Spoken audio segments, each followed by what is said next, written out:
they sign a new one, and they sign it for a lot of money. And a lot of times that's because of the work that they did already. And they probably weren't getting paid much compared to what they're getting paid now. And their motivation was nothing less. And normally they don't live up to that contract. It's hard to live up to all that gobs of money.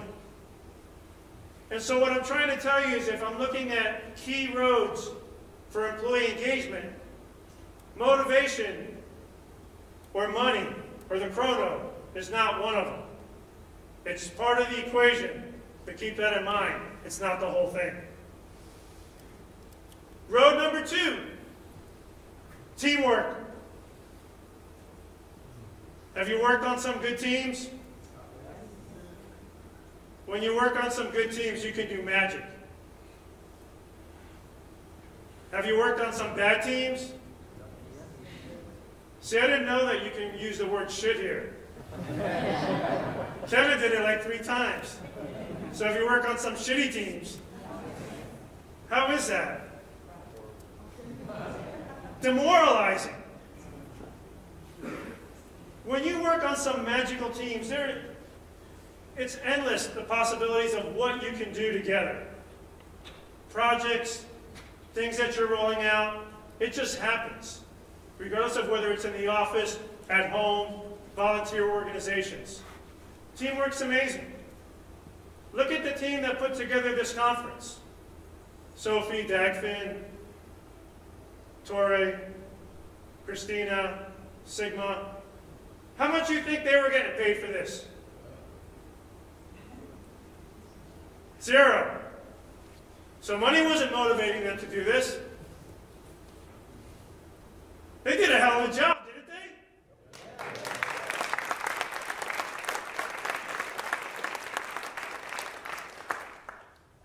So teamwork is amazing. But sometimes, teamwork, conflict is inevitable, combat is optional. I'm sure there's people in your organization that you don't really get along with, right? And I'm sure you've been to meetings where there has been some arguments. I think combat or conflict is healthy. If there's no conflict in your organization, I don't think you're growing. And I'm going to get to this, I don't think there's trust. The thing about conflict is as long as you're talking about the points, you're talking about issues, and you're not making it personal, that's where it becomes combat. And if you start making it personal, you're failing. It's not going to work. Anybody ever read this book, The 5 Dysfunctions of a Team? By Patrick Lencioni? The foundation is trust. Like it was spoken in yesterday's first keynote. And if you look at this model, it's a little bit towards the negative view. But let's look at this positively. In order to have an effective team, trust is the foundation. If you have trust, then you engage in unfiltered conflict around ideas. You commit to decisions and plans of action. You hold one another accountable for delivering against those plans. And you focus on the collective achievement of results. If I'm in a meeting and I'm leading a meeting, and I do all the talking, and we're done in 30 minutes, and nobody says anything, how engaged were they? They're not. I want my team, just because I'm on the org chart here and they're below me, that doesn't mean anything to me. I want them to challenge me, respectfully and professionally. I want them to have conflict with me. And if my meeting's being really quiet and nobody's participating, I'll say something that's way off base to make sure I get some disagreement. I want to know if they're engaged. I want to know if they're listening. Road number 3, recognition. How well do you know your employees?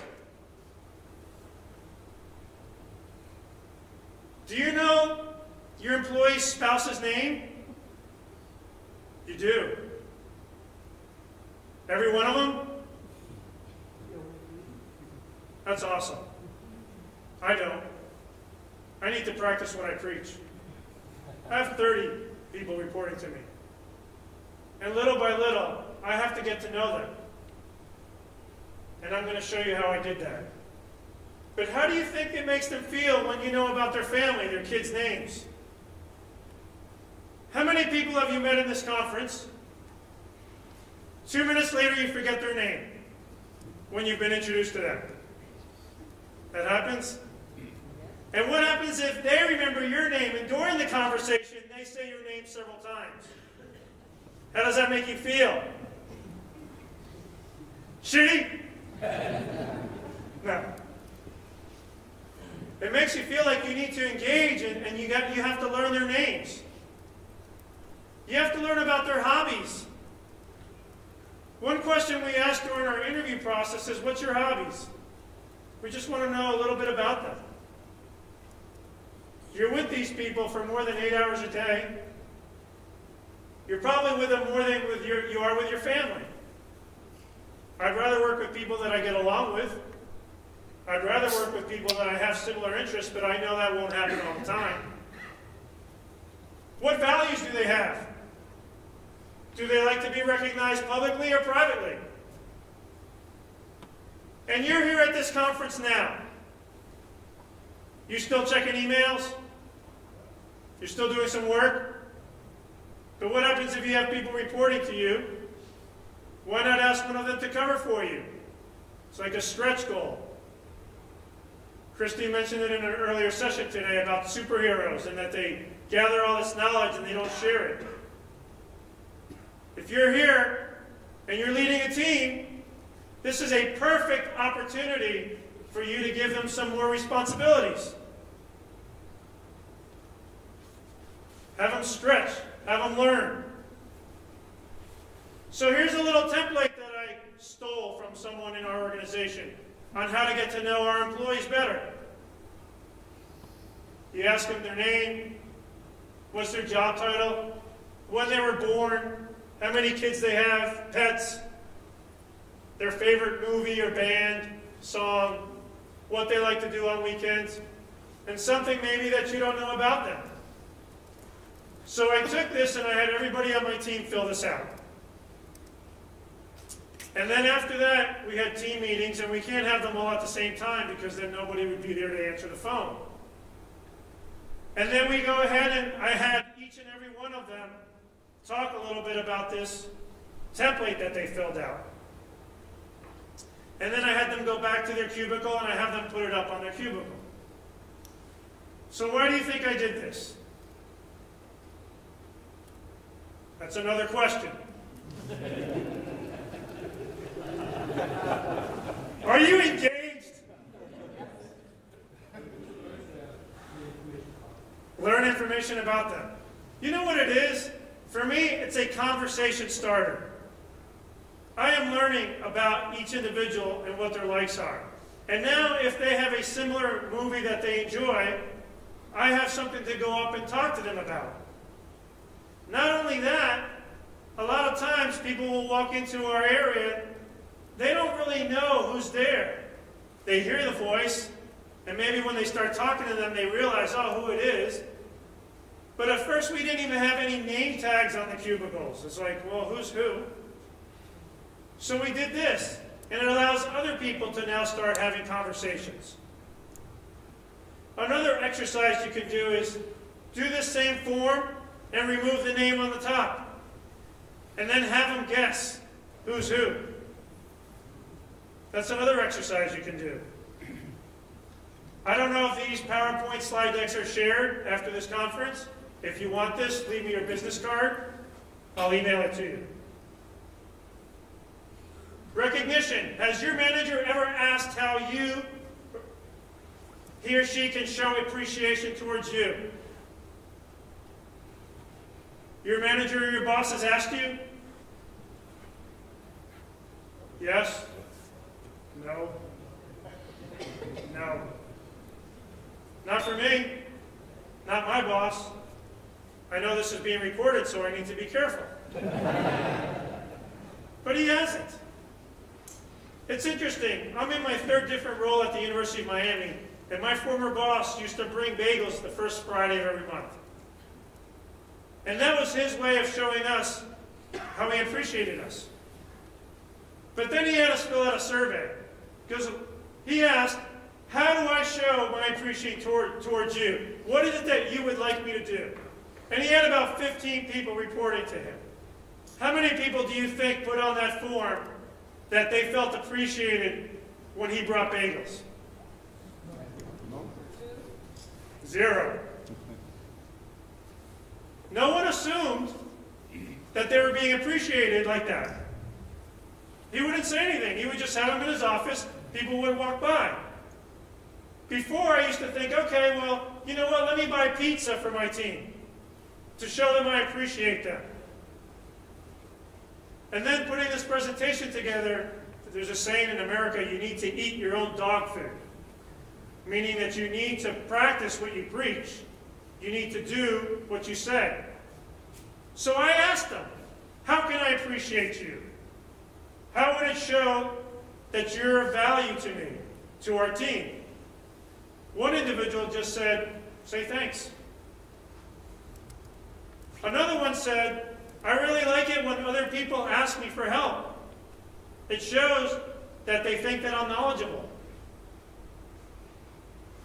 So you know what I learned from this story? I'm saving lots of money. No more pizza.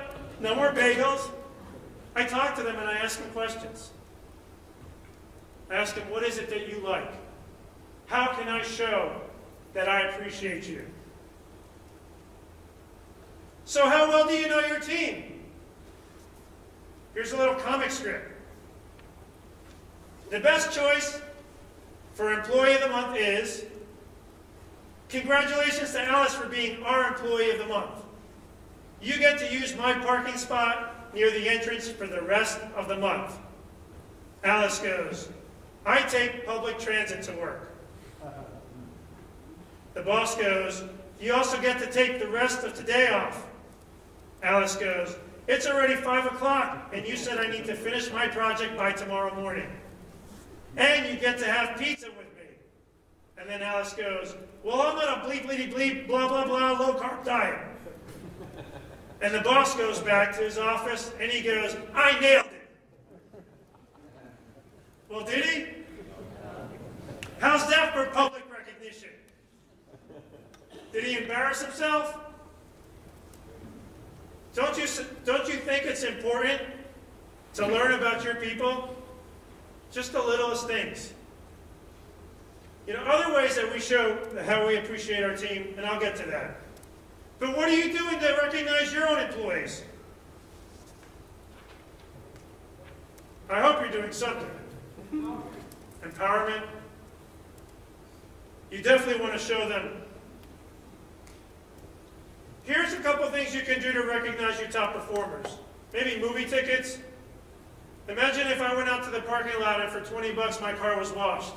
That doesn't cost you much. And normally when you're the boss, you make a little bit more money than your team members do, right? So you can afford to share a little. If you can't because you have 6 kids, maybe not. Little things. A thank you note. Here's what we do at the university. We have a bi-monthly newsletter. And we recognize individuals that are new with the organization. We have an employee spotlight. What I do is when I receive emails from good work from my team members, I forward it to the newsletter, and they print it out there. So these are little things that don't cost that much money. Road number 4, engagement. Are you engaged in your current role or organization? You see that little question at the end? I hope so. Look at this. This was from Monday night or Tuesday night. How are they engaged? Everybody's on their phone. Except Charlie. Nobody's paying attention to Charlie.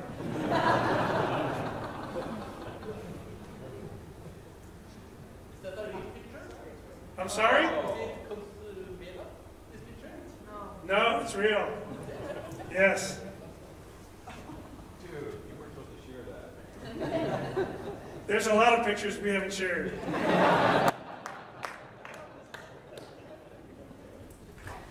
Let me talk to you about engagement. So we have a quarterly meeting at the University of Miami, and at that time I need to pull people off the phone.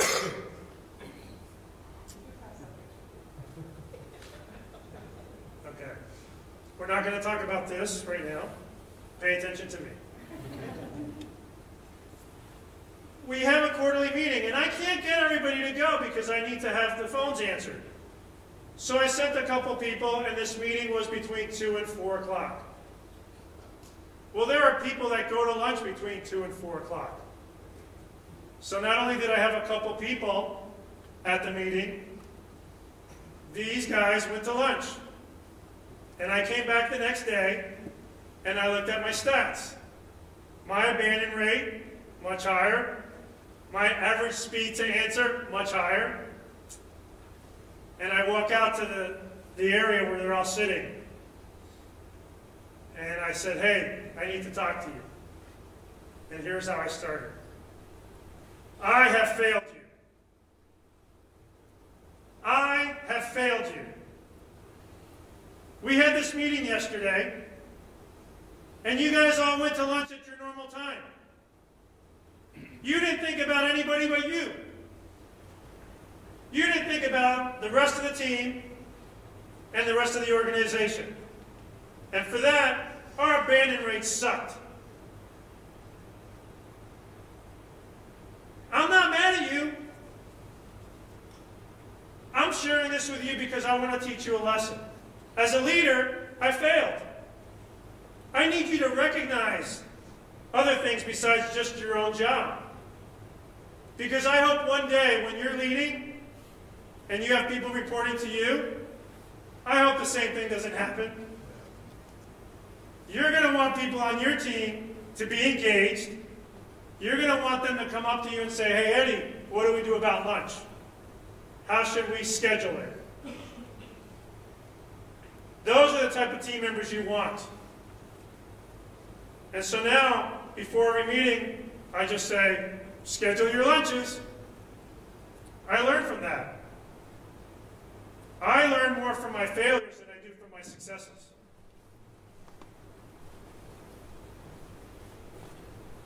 Engagement. Gallup defines engaged employees as those that are involved in, enthusiastic about, and committed to their work and contribute to their organization in a positive manner. I use this term like cancer. Cancer is an awful disease. But sometimes you have these individuals in your group that are cancer. They're negative. They bring the team down. And when that happens, I mean, you look at it, at least in America, employees, American workers are not engaged. 52%. You put that all together between actively disengaged, 70% of the workforce is disengaged in the United States.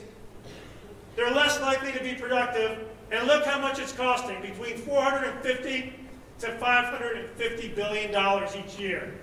They're more likely to steal, negatively influence their coworkers, call in sick, and push customers away.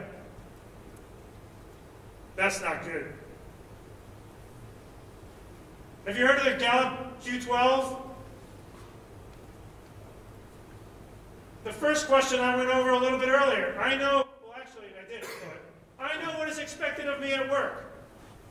Ask each and every one of your employees that and see what comes up. You better hope you get the right answer. Use these questions. Maybe do it at a team meeting once a month. One question per month. Go through it. It's like, do you have a best friend at work? Have you had opportunities to grow and learn? I know when I go back, I'm going to challenge my boss. I'm going to say, what do I need to do to get to the next level? He's not going to know how to answer that. But I want to push him. I talked about engagement. You're more effective, fewer accidents, fewer quality defects, You call in sick less, health care costs are lower. That's what you get with engaged employees. Here's 5 tips for keeping great staffers, and I'm going to read this to you because this is from Robert Half. You got to pay competitively. We talked about that. Salary is not the only thing. Offer new responsibilities. It's interesting, the best workers, you give them more work. But that's how they improve and they grow in their career. Reimburse staff for online classes. Create a learning culture. Make sure you address burnout proactively. Let's go back in time, 1996. Encarta, Microsoft Encarta. Do you know what that is here in Norway? It's like an encyclopedia. So back then they had a team of project managers and a lot of people putting this all together for Microsoft. And they paid them a lot of money, right?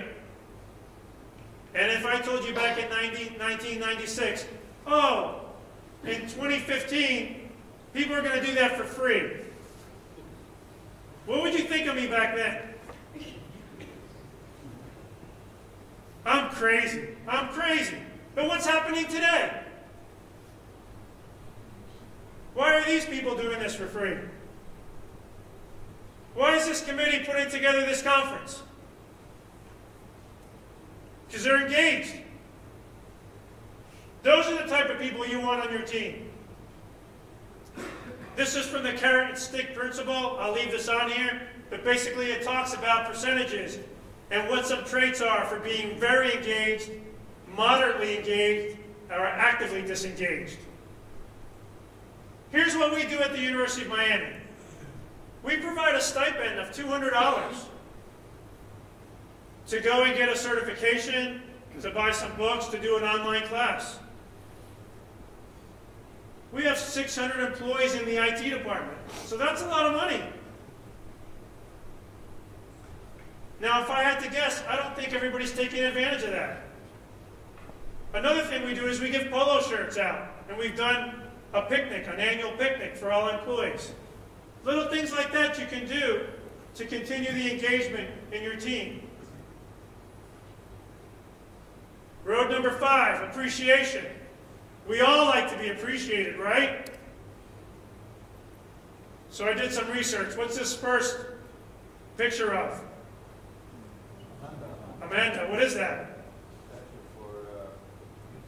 For music or movies? Music? So the famous people, they want to be recognized, don't they? In America, we have the Emmys or the Oscars. Here you have the Amanda Award. What about the symbol in the middle? Olympic medal, 1994, Lillehammer Olympic Winter Games. And the last one? Do you think they work any harder when they win this? But they sure like to be appreciated, and this is how it's done. Do you feel appreciated at your work? You do? Yes? Here's the definition. Ability to understand the worth, quality, or importance of something, an ability to appreciate something. A Watson-Wyatt Reward Plan survey of 614 employers, 3.5 million employees showed that a clear reward strategy, 13% lower than an organization without one, meaning that the turnover rate, less people are leaving if you have an engaged workforce. Very important. Here's some other awards. Back home we have an HDI, Analyst of the Year, a Desktop Support Technician of the Year. itSMF had some awards last night. It feels good to be appreciated.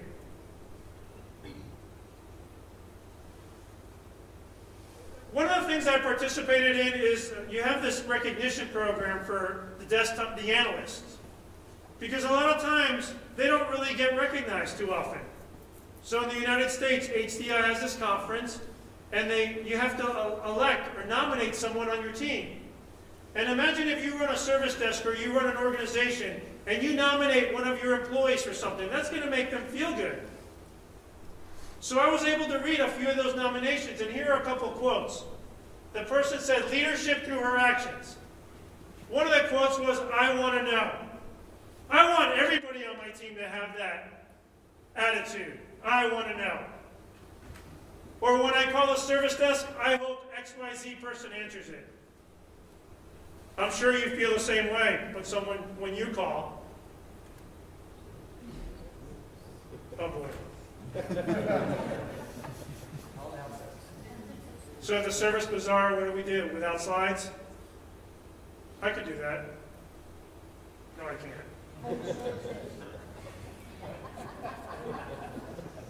You still awake? We have 4 minutes. We can do this.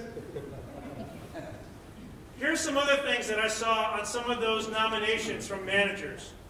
There is one individual that was going to do 80 hours of professional development, 30 hours of personal development, and 40 hours of community service.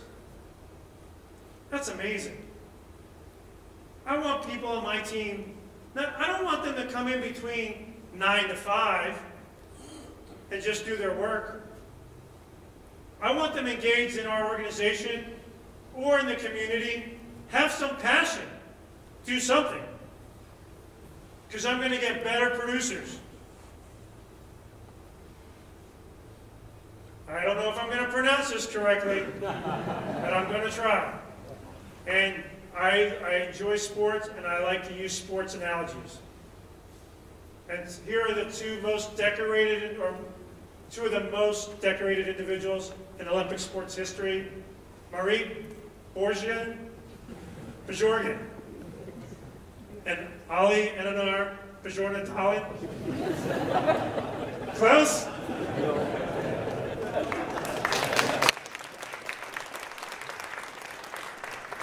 Wouldn't you like individuals like this on your team? These guys are rock stars, and they've proven it over and over again. I think she's won 10 gold medals, he's won 14, the most decorated Winter Olympian in the history of Olympics.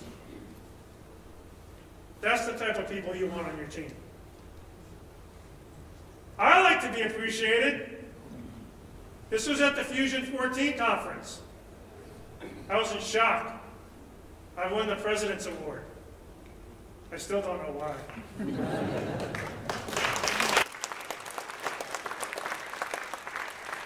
That's Jeff Rose, the former president of itSMF, and Charlie is this year's president. I got this because I gave back. I run the podcast for itSMF USA. And I took over for some people, and then it struggled, and then I found Doug Tedder to help me out. And I enjoy doing that. I've always wanted to do radio when I was young. And this is my chance, and I always wanted to do sports. And never in my wildest dreams did I think I would be talking about IT. When I was younger, my dad would say, hey, Eddie, come here, and he would show me something on the computer. And I'd say, are you done yet, Dad? But I have passions for different things.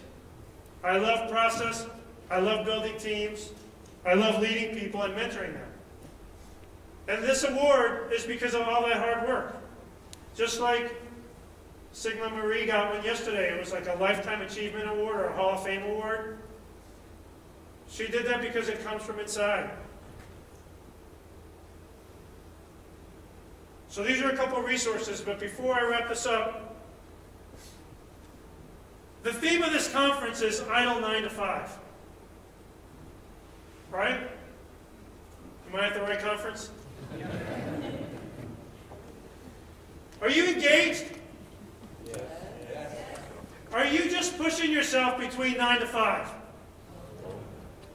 It doesn't work like that anymore. What are you doing outside of those hours to get better? What are you doing outside of those hours to get your employees to do better? Are you just going to sit back and do nothing? Are you going to change and lead the way?